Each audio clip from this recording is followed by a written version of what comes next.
Hi friends, welcome back to my YouTube channel. ಗಾಡಿ ತಗೊಂಡು ಇಲ್ಲಿಗೆ 8 ಡೇಸ್ ಆಗಿದೆ. ಅಷ್ಟರಲ್ಲಿ ನಮ್ಮದೊಂದು ಸರ್ವಿಸ್ ಆಗಲೇ ಕಂಪ್ಲೀಟ್ ಆಗಿದೆ. ಈ ಸರ್ವಿಸಲ್ಲಿ ಕಾಸ್ಟ್ ಎಷ್ಟಾಯಿತು ಎಲ್ಲ ನೋಡೋದಾದರೆ ನೀವು ಇಲ್ಲಿ ಸ್ಕ್ರೀನ್ ಮೇಲೆ ನೋಡ್ತಾ ಇರ್ಬೋದು. ಫಸ್ಟ್ ಸರ್ವಿಸ್ ಕಾಸ್ಟ್ ಬಂದುಬಿಟ್ಟು ಇಷ್ಟಾಗಿದೆ. ಇದೇ ಥರ ವಿಡಿಯೋ ನಿಮಗೆ ಮುಂದೆ ಬರ್ತಾ ಹೋಗ್ತವೆ. ನೀವು ಈ ಕೂಡಲೇ ನಮ್ಮ ಚಾನಲನ್ನು ಸಬ್ಸ್ಕ್ರೈಬ್ ಮಾಡಿ, ಹಾಗೆ ಬೆಲ್ಲೈಕನನ್ನು ಪ್ರೆಸ್ ಮಾಡಿ. ನೀವು ಗಾಡಿ ಸರ್ವಿಸ್ ಮಾಡುವಾಗ ಅಲ್ಲೇ ನಿಂತ್ಕೊಂಡು ಸರ್ವಿಸ್ ಮಾಡಿಸಿ, ಯಾಕಂದರೆ ಅವ್ರು ಏನು ಚೇಂಜ್ ಮಾಡ್ತಾರೆ ಎಲ್ಲ ಒಂದು ನೀವು ಅಬ್ಸರ್ವ್ ಮಾಡ್ತಾ ಇರಬೇಕಾಗುತ್ತೆ. ಫಸ್ಟ್ ಸರ್ವಿಸ್ ಆಗಿದೆ. ಸ್ಪೀಡ್ ಚೆಕ್ ಮಾಡೋಣ ಬನ್ನಿ ಫ್ರೆಂಡ್ಸ್. 81, 88, 91,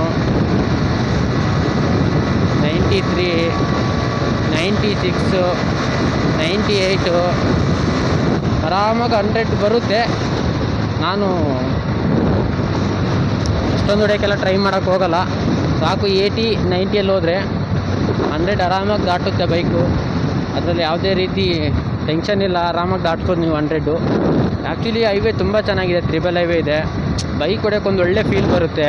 ಈ ಥರ ತ್ರಿಬಲ್ ಹೈವೇ ಅಂತ ಗಾಡಿ ಸಿಕ್ಬಿಟ್ರೆ ತುಂಬ ದೂರ ಜರ್ನಿ ಮಾಡೋಕ್ಕೂ ಈ ಥರ ತ್ರಿಬಲ್ ಹೈವೇ ಇದ್ದರೆ ಏನಿಸಲ್ಲ, ಸ್ವಲ್ಪ ಹ್ಯಾಪಿ ಅನಿಸುತ್ತೆ. ಯಾಕಂದರೆ ಯಾವ ವೆಹಿಕಲ್ ಅಷ್ಟೊಂದು ಅಡ್ಡ ಬರೋದಿಲ್ಲ.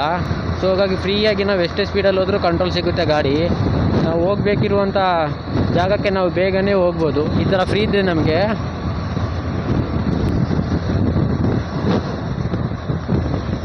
ನಮ್ಮ ಚಾನಲ್ನ ಹೊಸ್ದಾಗಿ ಯಾರೆಲ್ಲ ನೋಡ್ತಾ ಇದ್ದಾರೆ ಈ ಕೂಡಲೇ ಸಬ್ಸ್ಕ್ರೈಬ್ ಮಾಡಿ, ಹಾಗೆ ಫ್ರೆಂಡ್ ಮಾಡಿ.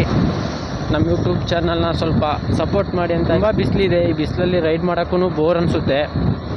ನೀವು ಸರ್ವಿಸ್ಗೆ ಹೋದರೆ ಆದಷ್ಟು ಬೇಗನೆ ಹೋಗಿ, 9 ಗಂಟೆ ಒಳಗಡೆ ಬೇಗ ಆಗುತ್ತೆ. ಆ್ಯಕ್ಚುಲಿ ನಾನು ಸ್ವಲ್ಪ ಲೇಟಾಗಿ ಹೋಗಿದ್ದೆ, ಅಲ್ಲಿ ಸ್ವಲ್ಪ ಪರಿಚಯ ಇರೋದ್ರಿಂದ ಸ್ವಲ್ಪ ಬೇಗನೆ ಮಾಡಿ ಕಳಿಸಿದ್ರು. ಇಲ್ಲ, ನೆಕ್ಸ್ಟ್ ವೀಡಿಯೋದಲ್ಲಿ ನಾವು ಈ ಬೈಕ್ ಮೈಲೇಜ್ ಎಷ್ಟು ಕೊಡುತ್ತೆ ಫಸ್ಟ್ ಸರ್ವಿಸ್ ಆದಮೇಲೆ ಅಂತ ಎಷ್ಟು ಬರುವಂಥ ವೀಡಿಯೋದಲ್ಲಿ ನೋಡೋಣ. ಆಗಲೇ ಯಾರು ಪರ್ಚೇಸ್ ಮಾಡಿ ಟೆಸ್ಟ್ ಮಾಡಿದರೆ ಎಷ್ಟು ಬರುತ್ತೆ ಮೈಲೇಜ್ ಅಂತ ಸ್ವಲ್ಪ ಕಮೆಂಟ್ ಬಾಕ್ಸಲ್ಲಿ ಕಮೆಂಟ್ ಮಾಡಿ.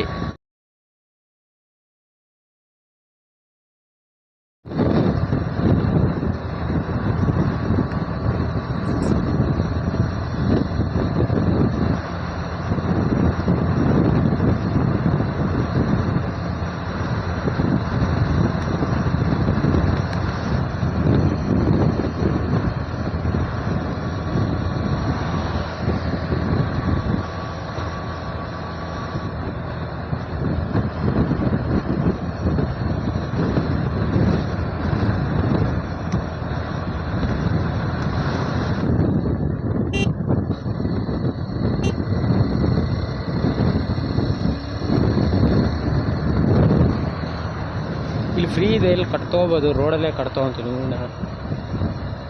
ಎಲ್ಲ ರಾಂಗ್ ರೂಟಲ್ಲೇ ಬರ್ತವ್ರೆ. ಇಲ್ಲಿ ಯಾವುದೋ ಆಕ್ಸಿಡೆಂಟ್ ಆಗಿದಂಗಿದೆ, ಲಾರಿ ಬಿದ್ದಿದೆ ಅನಿಸುತ್ತೆ. ಹೌದು, ಲಾರಿ ಬಿದ್ದಿದೆ. ಏನಾಗಿದೆ ನೋಡುವ.